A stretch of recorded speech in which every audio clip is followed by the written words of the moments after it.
6 గ్యారంటీలను 100 రోజుల్లో అమలు చేస్తామని గడువు పెట్టిన కాంగ్రెస్ ప్రభుత్వం ఏడాది గడిచినా అర గ్యారంటీ కూడా అమలు చేయలేదన్న బీఆర్ఎస్ వర్కింగ్ ప్రెసిడెంట్ వ్యాఖ్యలకి కాంగ్రెస్ ఎంపీ చామల కిరణ్ కుమార్ రెడ్డి కౌంటర్ ఇచ్చారు.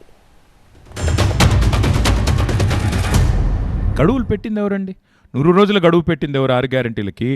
మొదటి సంవత్సరంలో 2 లక్షల ఉద్యోగాలు నింపుతామని చెప్పింది ఎవరు? 9 డిసెంబర్ నాడు రుణమాఫీ చేస్తాం. ఇప్పుడు వాళ్ళు గడువులు పెట్టి ఆ గడువు ఏమైంది స్వామి అంటే మేము సమయం ఇవ్వట్లేదు అంటే మరి ఈ డైలాగులు ఓడగొట్టమన్నాడు మిమ్మల్ని. ఇప్పుడు చేతగాని వాళ్ళైతే, సమర్థత లేని వాళ్ళైతే అనవసరంగా ఆర్భాట ప్రకటనలు ఎందుకు, హడావుడు ఎందుకు, తిరిగి దాన్నే మేము గుర్తు చేస్తే సమయం ఇవ్వట్లేదని గగ్గోలు ఎందుకు? వాళ్ళ నాయన ఫామ్ హౌస్లో వండుకుంటే వాళ్ళ నాయనను బయటికి తీసుకొచ్చి అసెంబ్లీకి తీసుకొచ్చే ప్రయత్నం చేయాల్సిన అవసరం ఉంది.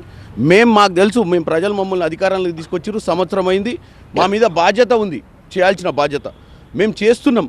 కానీ ప్రతిరోజు మేము అధికారంలోకి వచ్చిన సంవత్సరం నుంచి ఓర్వలేక విషయం కక్కుతూ రోజు ఏదో విధంగా తప్పుడు ప్రచారం చేసే ప్రయత్నం చేస్తున్నారు ఈ కేటీఆర్, హరీష్ రావు గారు. అసలు రాహుల్ గాంధీ గారికి ఆయన ఉత్తరం రాసేది ఏంది?